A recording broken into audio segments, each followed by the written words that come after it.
Islam. I rise giving perfect praise to Allah, honest to the Prophet Drew Ali, fathers and foremothers, honest to the Asiatic nations and the Muslims all over the world. Salvation, Allah, unity, the Moorish Temple of America, the Divine Constitution and Bylaws. Act 1. The Grand Sheik and the Chairman of the Moorish Science Temple of America is empowered to make law and enforce law with the assistance of the Prophet and the Grand Body of the Moorish Science Temple of America. The Assistant Grand Sheik is to assist the Grand Sheik in all affairs if he lives according to love, truth, peace, freedom, and justice, and it is known before the members of the Moorish Science Temple of America. Act 2. All meetings are to be open and closed promptly according to Circle 7 in love, truth, peace, freedom, and justice. Friday is our holy day of rest because on the Friday, the first man was formed in flesh, and on the Friday, the first man departed out of flesh and ascended unto his Father God Allah. For that cause, Friday is the holy day for all Muslims all over the world. Act 3.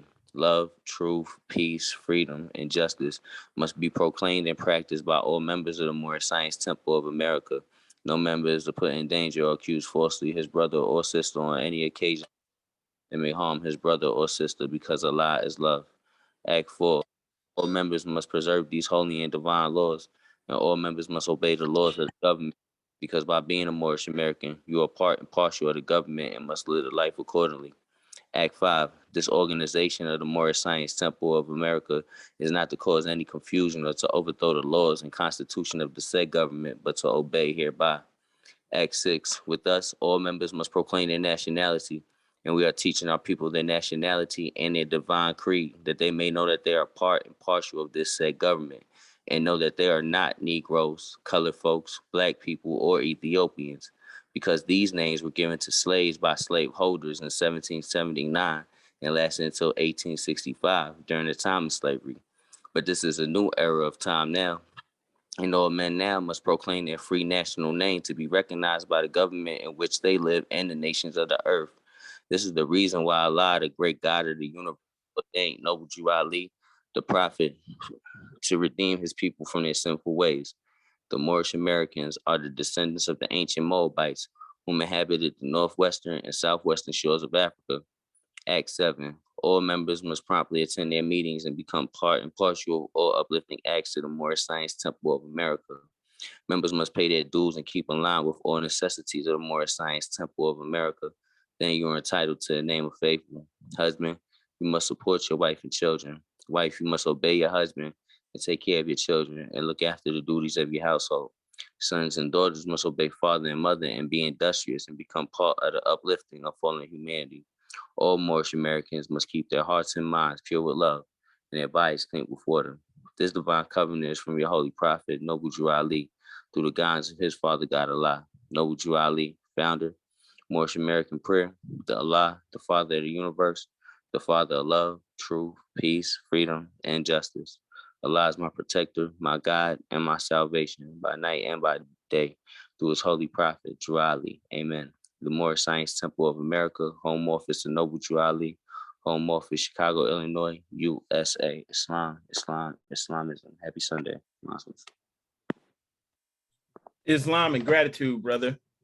All right, Brother Kobe, would you please read the writs? Islam, Grand Sheik. Arise to give perfect praise to our great God Allah. Rise to give honor to our prophet, Noble Drew Ali. Rise to give honor to the forerunner, Marcus Messiah Garvey, the harbinger. Rise to give honor to all Muslims on the call and on the planet. Prophet warns all Muslims to be read in every meeting. I hereby inform all members they must end all radical speeches while at work, in their homes, and on the streets. We are for peace and not destruction. Stop flashing your cards at Europeans. It causes confusion. Remember, your card is for your salvation. Failure to obey these orders will be of severe consequence. We are for love, truth, peace, freedom. And when these principles are violated, justice must then take its course.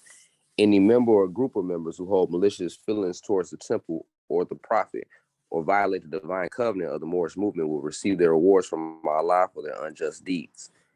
All true Moors will and must obey the law laid down to them by their prophet. If they lose confidence in their prophet, they should turn in their card and button, cease wearing their turban and fez, and return to the state where I, the prophet, found you. This is a holy and divine movement founded by the prophet Noble Drew Ali. And if the prophet is not right, the temple is not right. The prophet therefore is sending out a divine plea to all Moorish Americans. They do their part in protecting their prophet and the temple. This is an everlasting movement founded by the prophet through the will of Allah to redeem his people from their sinful ways. Peace. Noble Drew Ali. To be proclaimed in every meeting.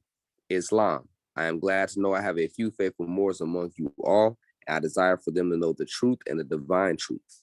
There is a host of jealousy about me and the movement now by the same people of our side of the nation that claimed that I was a joke and unreal.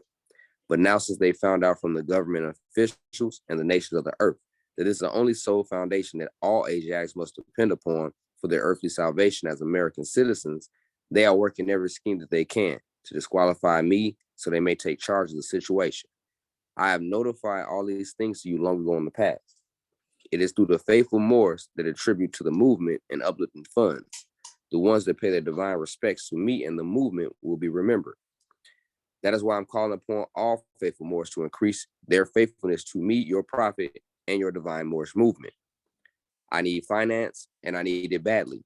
Never before have I needed finance so badly as I do at present, so I can shove aside the discord that is facing the nation. It all comes through jealousy because of my fame and nobility. The nations of the world would not recognize the movement without I, the prophet, being head. It has been proven by my works, which I performed in the past few years. Prophet, Noble Drew Ali. To the members of the Moorish Science Temple of America, Islam. This is instructions from your prophet, Noble Drew Ali. Be faithful unto your forefather divine and national creed, that you will be blessed for your good deeds that you sow in the flesh. Allah is the one that judges the world, and his judgment is on now. But the weak can comprehend it not. Then the times are drawing near, so says Allah to his divine prophet, I, Noble Drew Ali, and that is why many hearts have turned to stone. Many have eyes to see, but cannot see, ears to hear, but cannot hear, lest they'll be confounded of their sins. These are the trying hours now, dear Moors, and every evil spirit is moving, and they are trying every weak mind to overthrow and drag out the true foundation that has been laid and to cause confusion in the minds of the ones that do believe. But if you have the true love of Allah and the spirit of your forefathers, you fear not what you hear or see, but will sacrifice the utmost of your very life to protect your movement and your prophet. Watch your enemies, dear Moors. Your enemies are the ones that speak against your prophet and ridicule him to the very lowest, and the ones that speak against your divine and national principles of your temples. Act accordingly, and Allah will bless you for your good work. Peace. Your divine prophet, Noble Drew Ali. Islam, Islam, Islamism. All right, Islam and gratitude, brother. Sister Lachey L, would you please read our additional laws? Islam. I rise and give all perfect praise to the great Father God Allah, honors to the Holy Prophet Noble Drew Ali, and honors to all Muslims on the call and all Muslims around the world. Questionnaire and additional laws for the Moorish Americans by the Prophet Noble Drew Ali. Act 1. Grand sheikhs and governors and heads of all temple, all business. Each said temple must be approved by the Prophet Noble Drew Ali. Before acted upon by any members, let it be finance, property, or any line of life that will cause the members to sacrifice finance, etc., that will cause the support of any group of members. Any former officer that violates these laws is subject to be removed from its office under a heavy restriction, etc., by the Prophet or the Grand Sheikh. Act 2. All members are to attend their adept meetings and their public meetings promptly. If a member is found standing around on their meeting period, shall be fined 50 cents on the first case, and on the second, he will be fined $1, which will go on your emergency fund. If member is working, his monthly dues must be paid, and if he has money in the bank, he must subscribe for as much as he is able to the Moorish uplifting funds, because it takes finance to uplift the nation. Act 3. It is the lawful and divine duty of every good member, if he is able in finance, to aid me in saving the nation, and if he does not, he is an enemy to the cause of uplifting his own people, and justice must catch you. Let it be he or she according to love, truth, peace, freedom, and justice, as I have the power invested in my hands, and I will have to enforce the law in order to save the nation. Act 4. All members, while up making a public speech, must not use any assertion against the American flag or speak radical against the church or any member of any organized group, because we are to teach love, truth, peace, freedom, and justice. Act 5. All members must promptly attend their meetings and send their children to Sunday school. And the teacher must confirm himself to the questionnaire. And let every member exercise his 5 senses who is able to do so. Because out of your Sunday school comes the guiders of the nation. Act 6. With us, all members must proclaim their nationality, and we're teaching our people their nationality and their divine creed, that they may know that they are a part and parcel of this said government, and know that they are not Negroes, colored folks, Black people, or Ethiopians, because these names were given to slaves by slaveholders in 1779 and lasted until 1865 during the time of slavery. But this is a new era of time now, and all men now must proclaim their free national name to be recognized by the government in which they live and the nations of the earth. This is the reason why Allah, the great God of the universe, ordained noble Drew Ali, the prophet, to redeem his people from their sinful ways. The Moorish Americans are the descendants of the ancient Moabites who inhabited the northwestern and southwestern shores of Africa. Act 7. All members must promptly attend their meetings and become a part and a partial of all uplifting acts of the Moorish Science Temple. Members must pay their dues and keep in line with all necessities of the Moorish Science Temple. Then you're entitled to the name of faithful. Husband, you must support your wife and children. Wife, you must obey your husband and take care of your children and look after the duties of your household. Sons and daughters must obey father and mother and be industrious and become part of the uplifting of fallen humanity. All Moorish Americans must keep their hearts and mind pure with love and their bodies clean with water. This divine covenant is from your holy prophet, Noble Drew Ali, through the guidance of his father God, Allah. Islam, peace and love.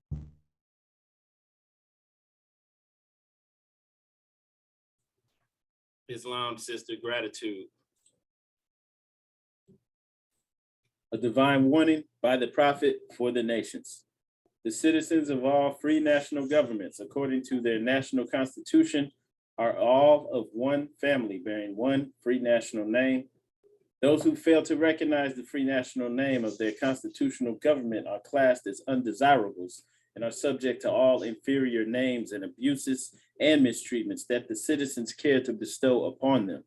And it is a sin for any group of people to violate the national constitutional laws of a free national government and cling to the names and the principles that delude to slavery.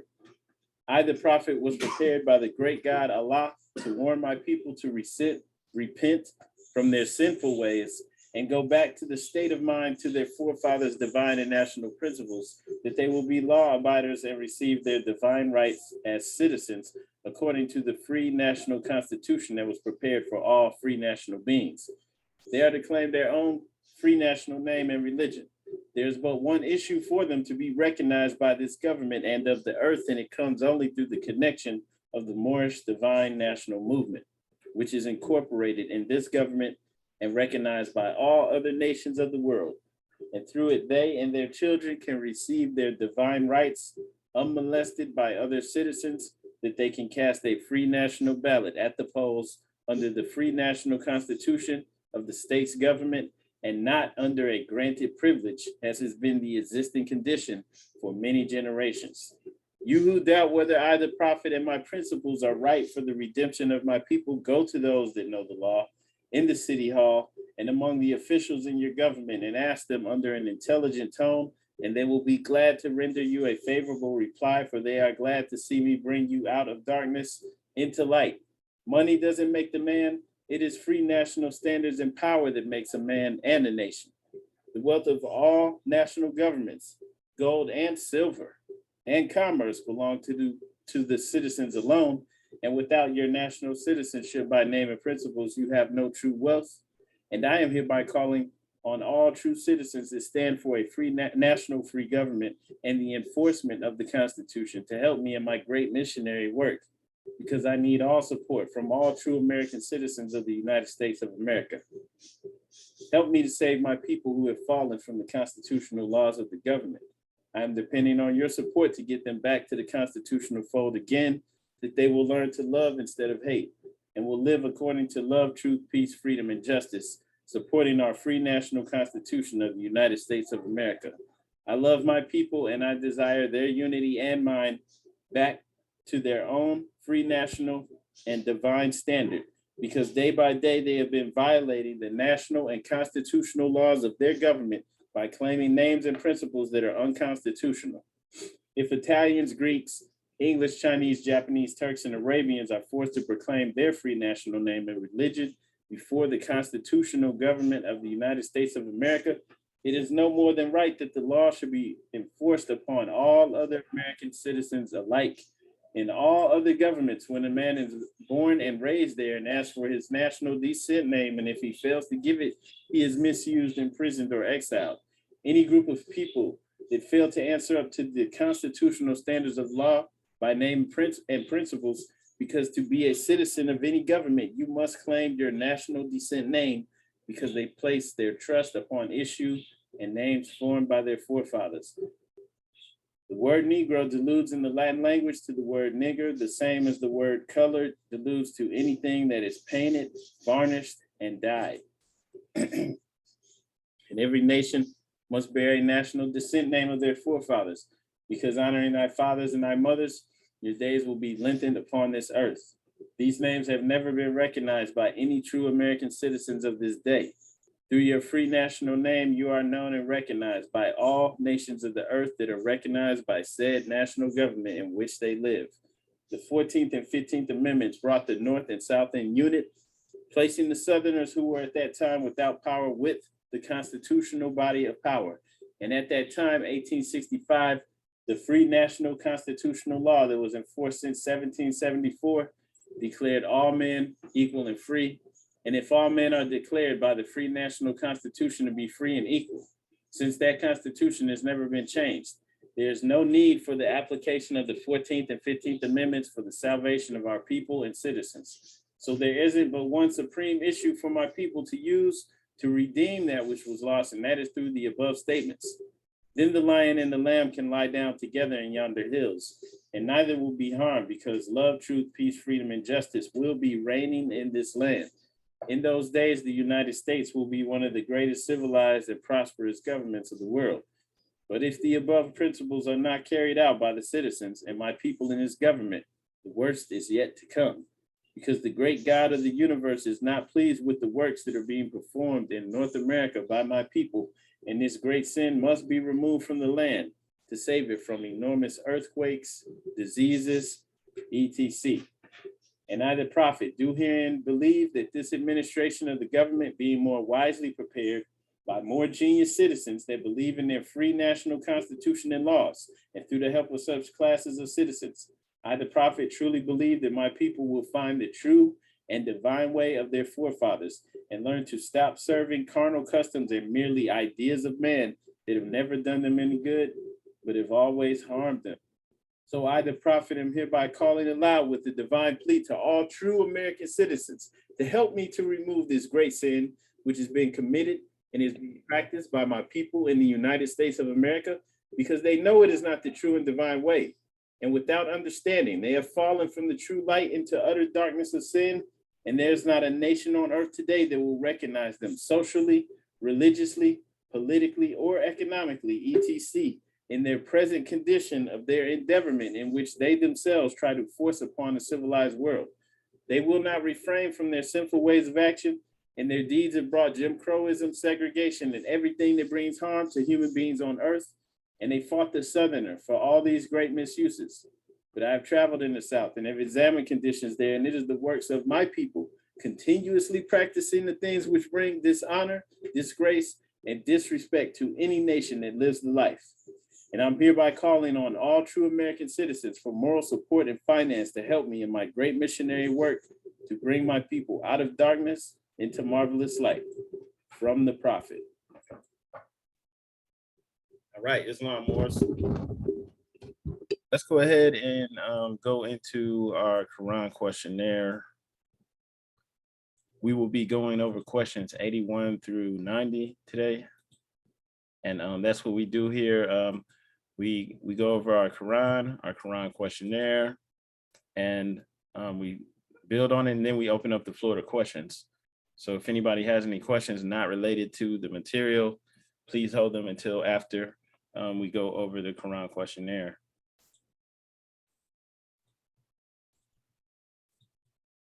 Okay. All right, so we're gonna go in here and go to,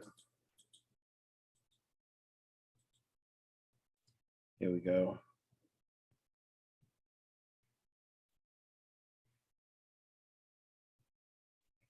Okay, so going into question 81, speaking about Jesus returning. What is the name of the person into whom Jesus was first reincarnated? Prophet Muhammad the Conqueror. Was Satan to be bound then? Satan was to be bound in part. When was the head of Satan taken off? 1453 Byzantine. By whom? By Muhammad. Question 85, name some of the marks that were put upon the Moors of Northwest by the European nations in 1774, Negro, Black, Colored, and Ethiopian. Negro, a name given to a river in West Africa by Moors because it contains black water. What is meant by the word black? Black, according to science, means death. What does the word colored mean? Colored means anything that has been painted, stained, varnished, or dyed. What does Ethiopia mean? Ethiopia means something divided. And can a man be a Negro, black, colored, or Ethiopian? No. So let's explain these. Excuse me. If anybody has any comments or anything you would like to add, feel free to chime in at any time. Okay, so just going to 81, you know, this might sound confusing because it's talking about reincarnation, right? What is the name of the person into whom Jesus first reincarnated? Like, what are you talking about? Reincarnated? You look at Webster's dictionary, 1913 edition, says reincarnated, having a new body, caused to appear in a new form. All right, and it's saying Prophet Muhammad, the Conqueror. The Prophet Muhammad was born in 570, around that time in Mecca, according to the Gregorian calendar. Okay, so speaking about the Prophet Muhammad, when we look in the King James Version of the Bible, in John chapter 14, verse 16, it says, and this is Jesus speaking, right? So it's Jesus speaking.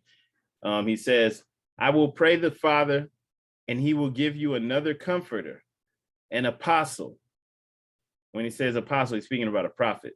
An apostle who shall come after me, whose name shall be Ahmed. Okay? And those are the words that are taken out of the Bible, right? And many people have asserted that this is prophesizing about Muhammad, because Ahmed is also synonymous with Muhammad. And I believe Brother Jackson Bate just said something about that like a week ago, right? Okay, and so this is speaking about that same energy coming through, the spirit that's aligned with the Creator. When you're speaking about a prophet who's coming to deliver the message to the people, even delivering the laws, giving divine instructions to get the people back in alignment with God, the prophet doesn't have the same exact mission or purpose as most of us. As we've spoken on several times, as humans, right, we have the ability to just go wild. You can follow, you can be in alignment with Allah, right? With divine will, doing good, or you can do straight up evil, right? We have that free will, that choice to do whatever we want. And that's why also we always speak about the Surah 2, Ayat 30, because in there, in the Quran, as revealed to the Prophet Muhammad, Allah speaking to the angels, and they're saying why, basically, he's telling them the station that he gave man. He gave us a high station, right? He made us his vice regents on earth, his caliphates, right? He made us the rulers. And they're saying to him, why would you place someone who would, potentially be out here causing mischief, causing bloodshed, right? To give you an exact quote. And when your Lord said to the angels, indeed, I will make upon the earth a successive authority or vice regent. They said, will you place upon it one who causes corruption therein and sheds blood while we declare your praise and sanctify you? Allah said, indeed, I know that which you do not know. And then he proceeded to prove that he gave man a station. He gave us the names of everything. The angels did not know the names of everything. But just to get back to the point, they're questioning because they're like, okay, he's got this free will. He can shed blood. He can cause all types of things. He can be corrupt while we declare your praise and sanctify you. So they don't even have the ability to go against Allah, right? They're praising him. They're sanctifying him, and they have duties, and they just do what they were commissioned to do, what they were created to do. But then you have this creature, this man that is given a station over the earth. And so when you're given that station over the earth, from our perspective, that's this world. But there could be several earths. Anywhere you have a planet, you have a earth. And so everywhere you have these worlds, we have dominion over it, or the people that live there have dominion over it. And so that's why this is like a big deal. They're like, what? I don't understand. Why would you have somebody who could be out here shedding blood and corrupt? And he says, I know what you know not. Okay. And so the reason I'm saying that is because just like with the angels, the prophets have a duty and they can't go against it. So they're going to, like in the case with Jesus, right? When we're given the life story of Jesus, he's going on this path where he's going to show people how to get back right, how to connect to the Father, the Creator, right? And even if it's going to lead to his physical death, he's still going to do it. Even if it's going to make things harder for him, he's going to do it. Okay? Whereas if you were tasked with that, you might say, you know what, I'm not going to go that way because it's going to be too much trouble dealing with people.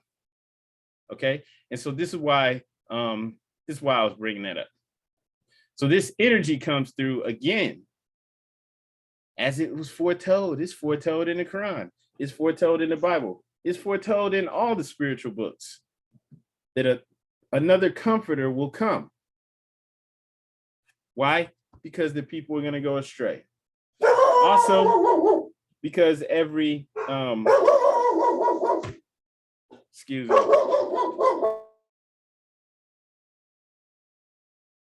All right, excuse me. Also, because we have things called ages. We're entering into the age of Aquarius. So one age ended. The age prior to this was the age of Pisces. Jesus came through right around the beginning of Pisces to prepare the people for that age, to give them the divine instructions, to get them in alignment.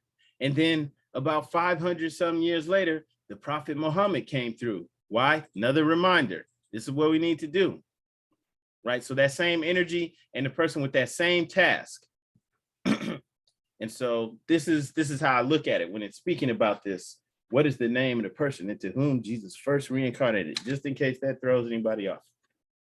Was Satan to be bound then? Satan was to be bound in part, right? Bound when you're looking at Webster's dictionary, again, 1913 edition, it says, bound is by a hand or under legal or moral restraint. Okay. And then impart means divide. All right.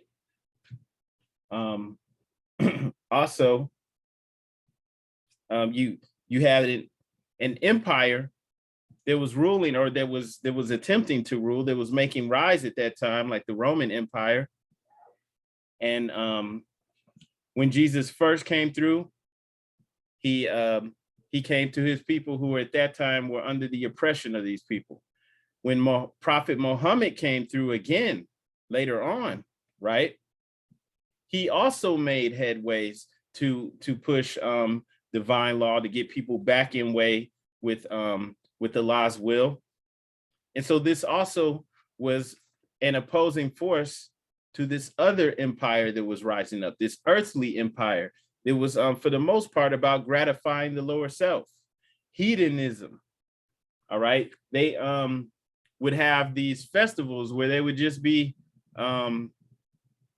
just gluttonous festivals where people would be overeating, you know, some to the point where they were eating themselves to death, you know, food poisoning, you know, from all of the eating, all of the debauchery that was going on, right? So this was a very earthbound, earthly empire, just about carnal desires and carnal needs, okay? And so the Prophet Muhammad came through with a government based off of Islamic law, okay? A theocracy. And this is also why I was bound in part. Then also why, when it's speaking about another Muhammad, not the Prophet Muhammad, but another Muhammad, another conqueror who comes through again to reestablish this theocracy, right? The government run by religious leaders, right? No separation of church and state. And so once again, this is kind of an opposing force to this very earthly bound government that's starting to spread its tentacles in different parts of the world, starting to have colonies and starting to take over different lands. Okay. And so this is what it's speaking about. Of course, if anyone has anything else you'd like to add, feel free to speak up. Okay. So this is why it's saying, when was the head of Satan taken off? Later on, all the way in 1453, Byzantine, speaking about that. Once again, we're speaking about the Roman Empire. Byzantine at that time, from 1449 to 1453, was ruled by Constantine the 11th. All right. This at that time was the capital of the Roman Empire. So once again, it's an opposing force. Okay. And so the growth of that empire was slowed down by this Muhammad. It's speaking about Muhammad, who was born in 1432. Once again, not the same, not the Prophet Muhammad, right? He came through nearly 1,000 years later. Okay. And now going into question 85. Very interesting. It says, name some of the marks that were put upon the Moors of Northwest by the European nations.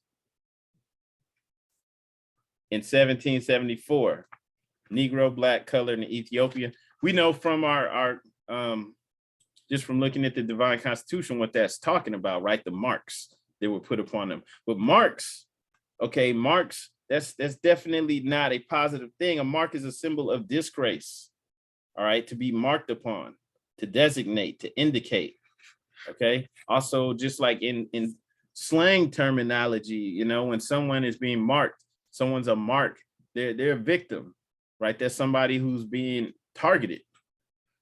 Okay, so these marks were placed upon those people in 1774 by the Europeans. And the first question really should be, Northwest what, right? The Moors of Northwest? Northwest what? It's very vague, right? It just says, name some of the marks. right? And we're looking at these words. Marks is not really a positive thing. That's a negative thing. They're being marked with something. And it was put upon the Moors of Northwest by the European nations. So we got Negro, black, colored, and Ethiopian were put upon the Moors of Northwest. And it's just left vague like that for a reason.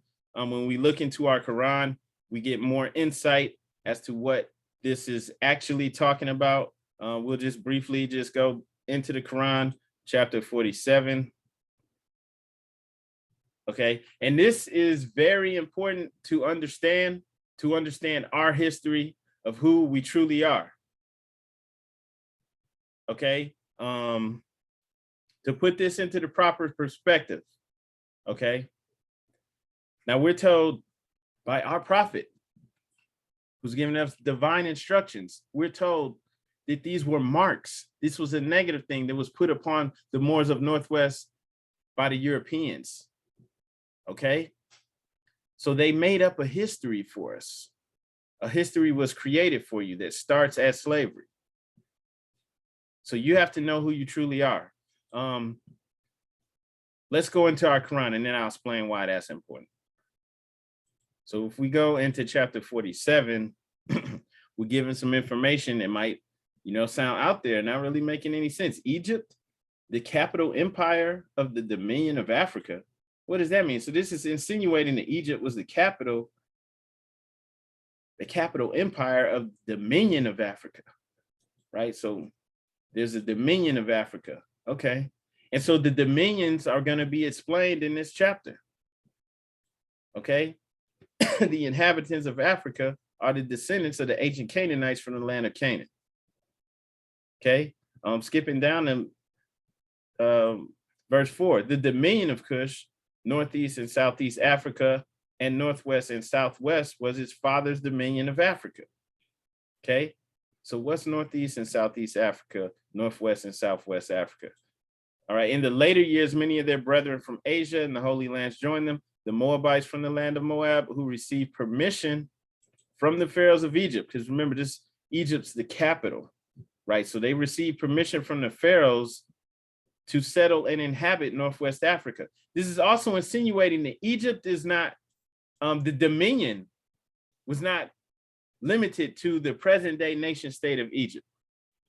That present region where you look at, it wasn't just confined to that nation state. Okay, because it's saying that the Moabites were given permission to settle and inhabit Northwest Africa, which isn't, Egypt would be in Northeast Africa today, the nation state. So this is saying in the past, the pharaohs had dominion over all that. So they got permission to settle and inhabit Northwest Africa. The ones who settle and inhabit Northwest Africa, they are the founders, were the founders in the past, and are the true possessors of the present Moroccan Empire, right? With the Canaanite, Hittite, and Amorite brethren who sojourned from the land of Canaan seeking new homes. Okay, but then we're given more details about the dominion, right? Remember, they received permission from the pharaohs of Egypt to inhabit Northwest Africa. Their dominion and habitation extended from Northeast and Southwest Africa across the Great Atlantis, even into the present North, South, and Central America, and also Mexico and the Atlantis Islands. And in the timeline before the Great Earthquake, which caused the Atlantic Ocean. Okay, so it's not like a coincidence that before the internet, a brother in the 1920s came with this type of understanding to deliver it to our people. And he's coming straight to our people. The ones that everyone, the cornerstone that the builders refuse, coming straight to us. Okay, to let you know, all right, this is where Northwest Africa is. North, South, and Central America. All right. That's including the Atlantis Islands, meaning the Caribbean. Okay. And then we're given more information. The river Nile was dredged and made by the ancient pharaohs of Egypt. Why? Because of business. It was in order to trade with the surrounding kingdoms, right? So we know that the rivers are man-made. Also, the Niger River was dredged because the great Pharaoh of Egypt in those days for trade, in those ancient days for trade, and it extended eastward from the River Nile westward across the Great Atlantic. It was used for trade and transportation. We know also that there's river currents that run through the ocean, right? The sailors know they can get on those currents, take it straight from the Eastern Hemisphere to the Western Hemisphere, okay? According to all true and divine records of the human race, there is no Negro, Black, or colored race attached to the human family because all the inhabitants of Africa were and are of the human race, descendants of the ancient Canaanite nation from the land of Canaan. What your ancient forefathers were, you are today without doubt or contradiction. So this is letting it be known who we are and how long we've been here, what our dominions are. There's no one who is able to change man from the descendant nature of his forefathers unless his power extends beyond the great universal creator, Allah himself. Okay, and so this true and divine, and even in some cases hidden history was returned to us. This is extremely important because this is letting us know, okay, when he's saying that the marks were put upon the Moors of Northwest by the Europeans, and then letting you know it's this stuff that we get called, or that we were called, Negro, Black, colored, and Ethiopian, right? So he's talking about us, the Moors of Northwest. We're in North America, all right? The dominions were explained there, right? That our ancestors got permission from the pharaohs to come over here and inhabit this land. This is Northwest Africa, okay? Just so that there's no confusion about that. Speaking specifically about us, no one else is going to give us this secret. No one else is going to tell us, right? Also, in that same chapter that we're reading, in verse 6, it said, they were the founders and are the true possessors of the present Moroccan Empire. And the prophet returned that flag to us, the red flag with the 5-pointed green star. So this flag, it's not a coincidence then that this is on the ceiling of the United Lodge of England, the Grand Lodge, the oldest Masonic lodge in the world, right? As far as Freemasons are concerned. So this is not a coincidence. We were and are the true possessors of the present day Moroccan Empire. It rests with us. So this was returned to us because no one else was going to do it. It had to come from one of us. All right. And then we had to be given the knowledge of who we truly were, because once we came up under Christianity, once we came up under the Pope, all of that got removed. It had to. We had to put down our swords and turbans, put down our fez, and become a Christian. We went up under someone else's dominion. And that put us under the papal bulls, right? The popes put out these decrees that gave them dominion over all the land, right? The Inter Caetera, issued by Pope Alexander VI on May 4th, 1493,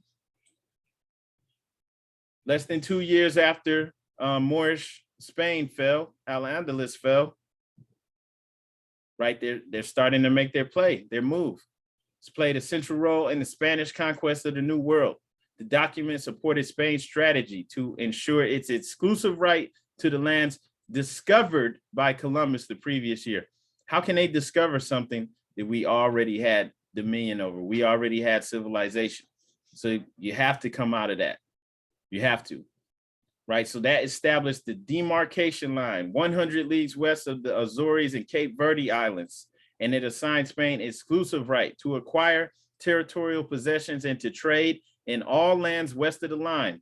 All others were forbidden to approach the lands west of the line without special license from the rulers of Spain, right? The bull stated that any land not inhabited by Christians was available to be discovered, claimed, and exploited by Christian rulers, and declared that the Catholic faith and the Christian religion be exalted and be everywhere increased and spread, that the health of souls be cared for, and that barbarous nations be overthrown and brought to the faith itself. Anytime you see that word barbarous nations, you're speaking about Moors, Barbary, the Barbary pirates, whenever you see that, specifically talking about the Moorish nations to be overthrown and brought to the faith itself. Okay. As it says here, it was understood that the so-called Indians only had the right of occupancy, right? They didn't have ownership of the land. Okay, and so we had to come out of this. Obviously, no one else was trying to teach us this, was trying to bring us out of this. So our true nature is returned to us. And that's why it's saying, specifically why it's saying this, these marks put upon the Moors of Northwest, and then explaining what the marks are, so you know that he's talking about you. Okay, they were put on us by the Europeans in 1774, which is pretty much where they start our history, because they always start us off as slavery. Always.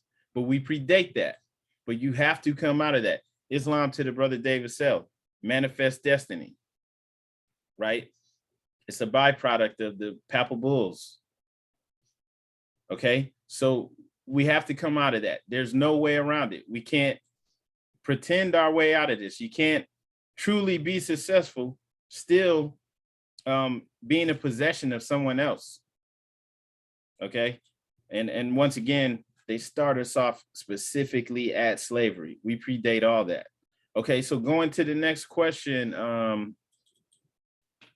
says Negro, okay, because it wanted to specifically break down those terms: Negro, black, color, Ethiopian.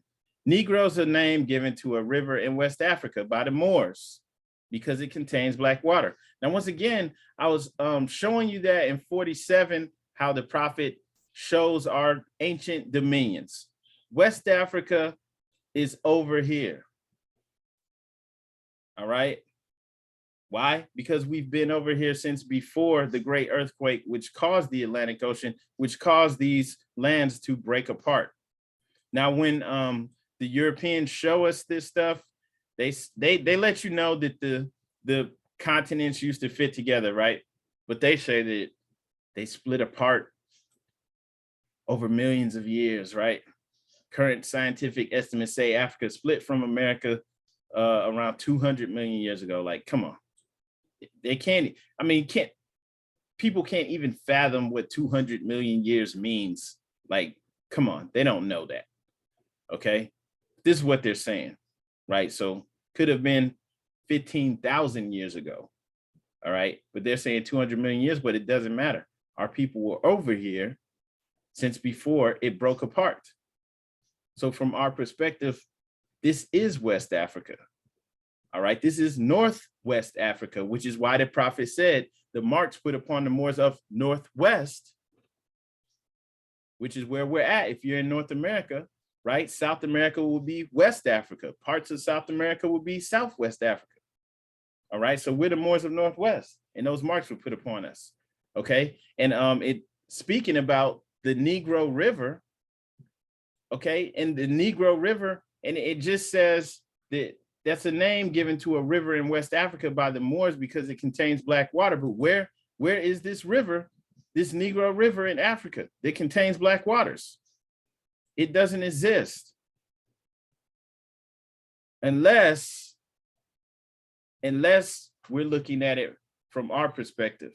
Okay, so when you look up, just look up Niger River.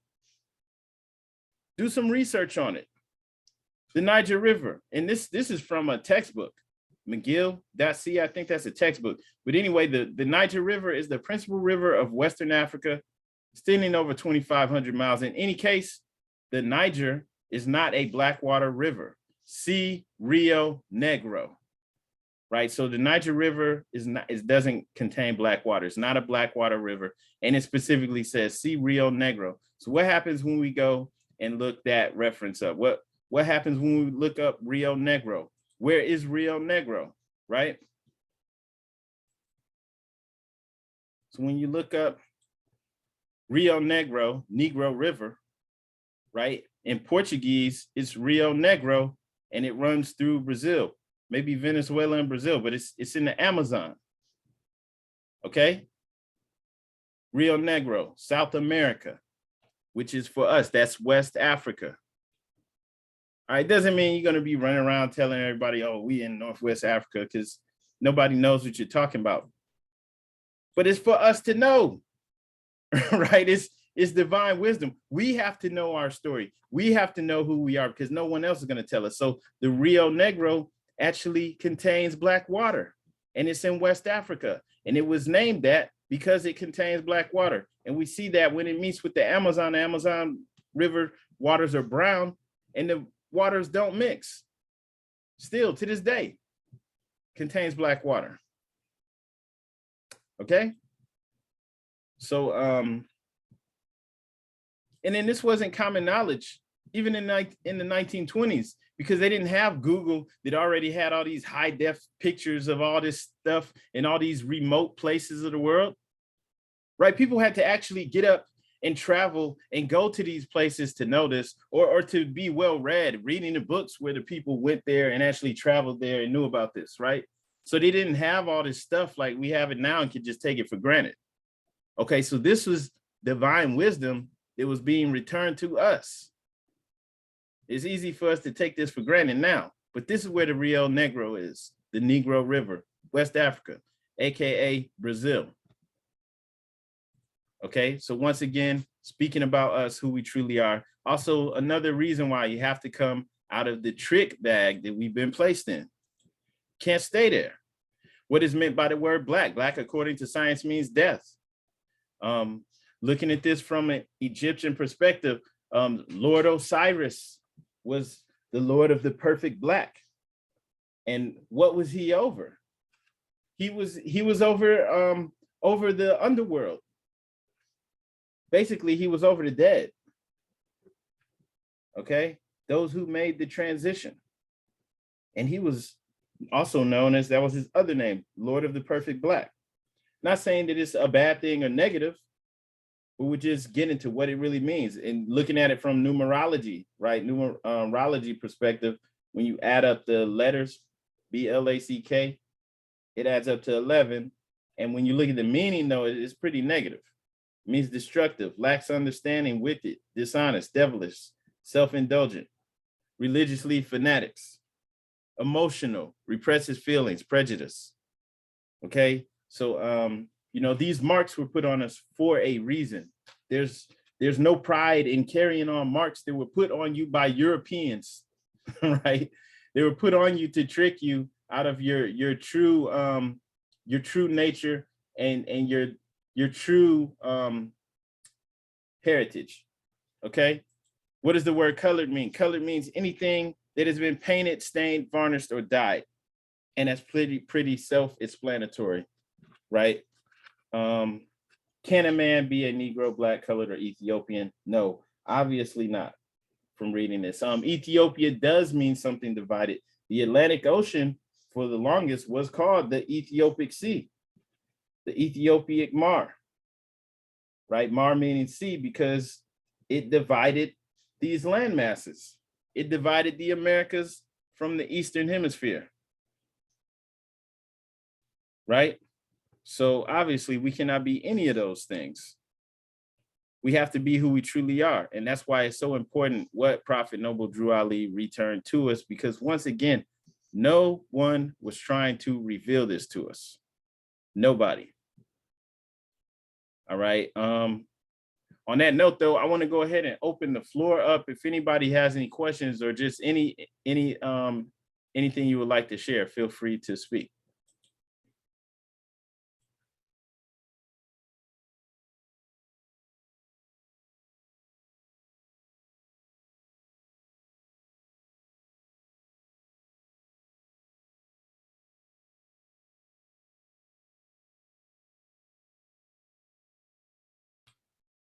Okay.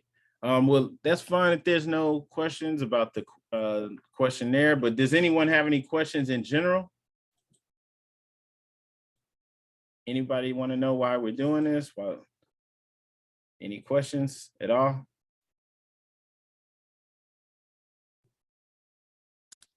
Islam Grand Sheikh, I rise to give all honors to the great God Allah and the Prophet Noble Drew Ali. This was a great build. One thing I learned on this build, just looking back, and me and Sister Yolanda, we were talking about as far as time, that how can they put that something was billions or hundreds of millions of years ago. And even in the aspect of when we were going through the Quran and even looking, a lot of us don't know. Like we just for some reason just looked up with we were looking at the Christianity part with the Christian.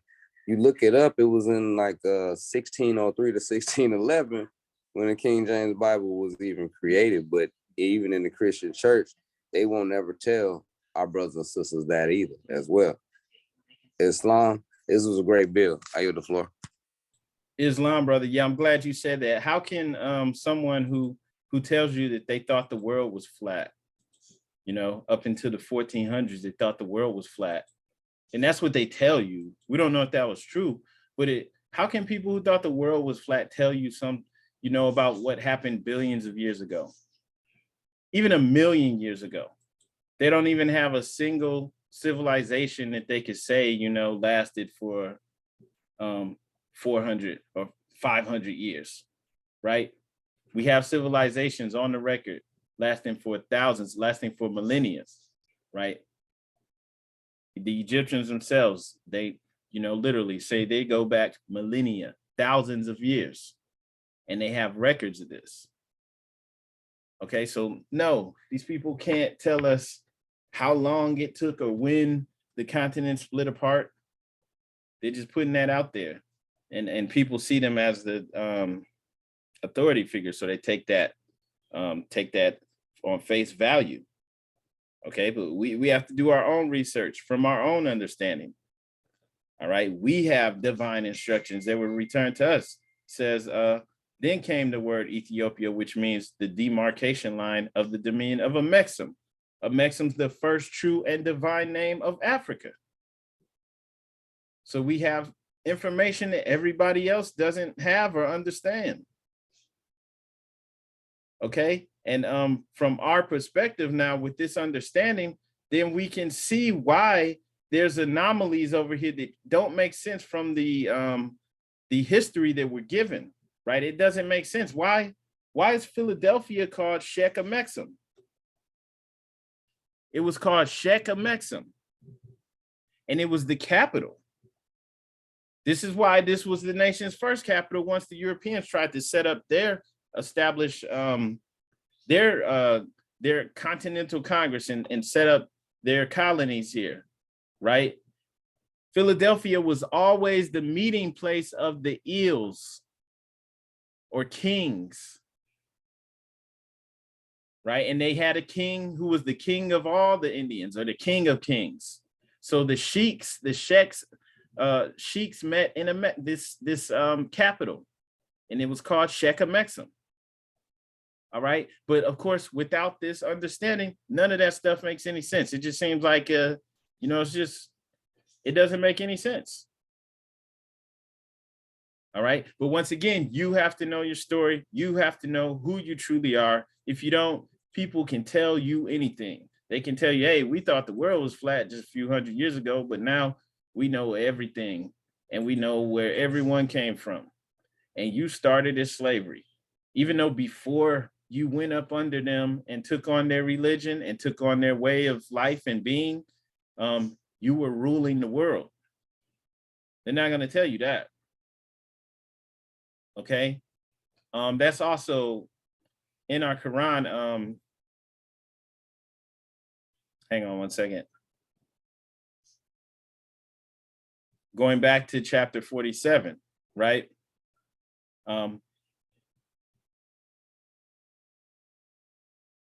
Verse 15 through 17 says, the time has come when every nation must worship under its own vine and fig tree, and every tongue must confess his own. Through sin and disobedience, every nation has suffered slavery, right? So you know, typically as Black people, we're victims. Now they're saying ADOS, right? What is that? American descendants of slaves or African descendants of slaves, right? Descendants of slaves, like you started slavery, right? We're just victims. Everybody's getting us. No, right? Through sin and disobedience, every nation has suffered slavery due to the fact that they honored not the creed and principles of their forefathers. That is why the nationality of the Moors was taken away from them in 1774, and the word Negro, Black, and colored was given to the Asiatics of America who were of Moorish descent, because they honored not the principles of their mother and father and strayed after the gods of Europe, of whom they knew nothing. That's why we're in the position collectively that we're in. It's not because we're the victims and everybody's getting us, and you know, it's because why are we even Christian in this day and time? And not knocking the church or Christianity or anyone if that works for you, right? But we're not practicing, you know, what they're practicing in Ethiopia or any other places. We're taking on the Presbyterian church, the Baptist church, right? The different denomination that came to us through the European, and they gave us what they felt would work for us to keep us underneath them, right? So that's why, yeah, there's no way. You can only get so far following along with that Islam. So yeah, it makes no sense in this day and age to keep going along with that, right? That's why we suffer, because we honored not the principles of our mother and father and strayed after the gods of Europe, of whom they knew nothing. All right. And that's why the last prophet in these days is Noble Drew Ali, who was prepared divinely in due time by Allah to redeem men from their sinful ways and to warn them of the great wrath, which is sure to come upon the earth. It's sure to come. All right. And on that note, I want to yield the floor. Does anyone else have any questions or anything they would like to add? Anything you would like to say?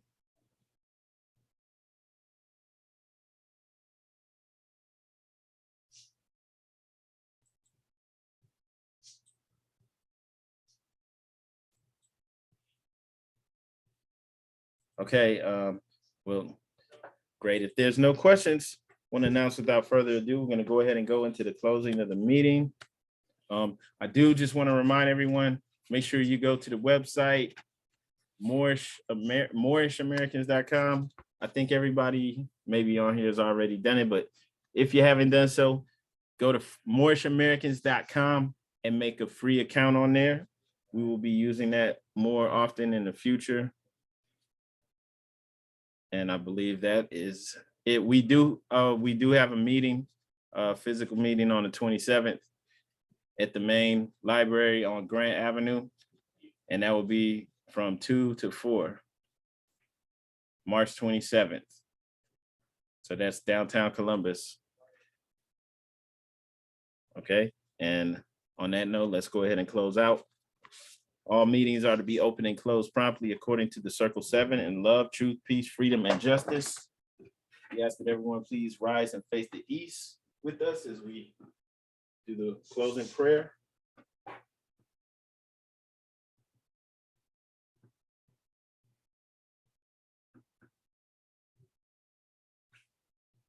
All right, you do not need to repeat after me.